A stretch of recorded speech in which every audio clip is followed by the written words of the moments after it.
distracted driving affected me? Well, my family, we live out in West Omaha, and routinely for work and just going to church, we drive through the intersection of 132nd and Blondale. My 5- and 4-year-old, always inquisitive, looking around, and they would notice that there was a memorial, and just a habit that we practice as a family. Whenever we see a memorial, we'd always try and say a quick prayer for the friends and family of the individual that lost their life at that place. And then one day, the name was on the memorial, Ashley, and one of my boys said that, and Dad, Ashley, that's who it is.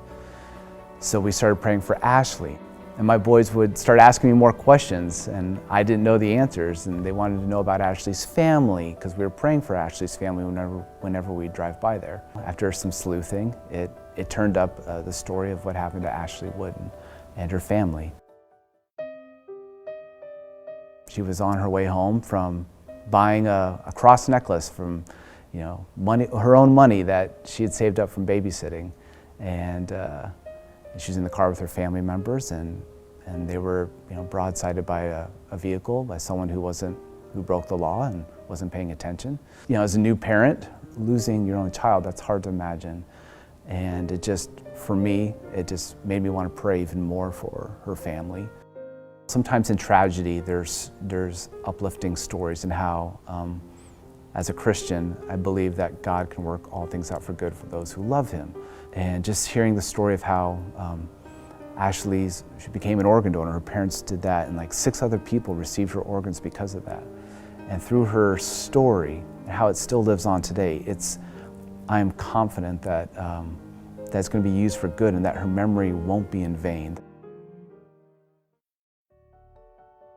I enjoy writing, and I've kept a blog for a number of years, and I would just write about experiences being a parent, going through life, maybe different pop culture things that interested me.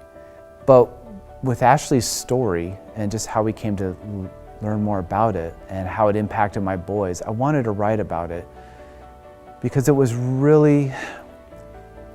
wonderful to see how this individual, who they did not know at all, who they'd never met, and it was 5 years earlier, it was cool to see how the simple roadside memorial impacted my 4- and 5-year-old.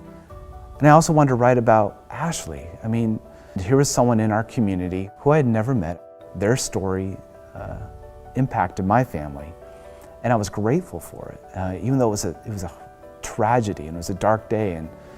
But I was grateful how God had used that to impact my boys.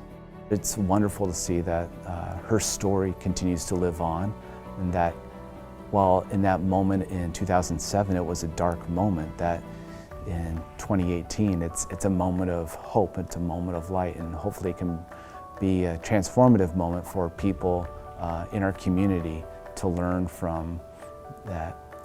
Distracted driving is something we need to take serious. We think it's not going to affect us. We'll be smart, we'll be better, but it only takes an instant for our lives or someone else's life to change because of just carelessness while we're driving. But life's more important.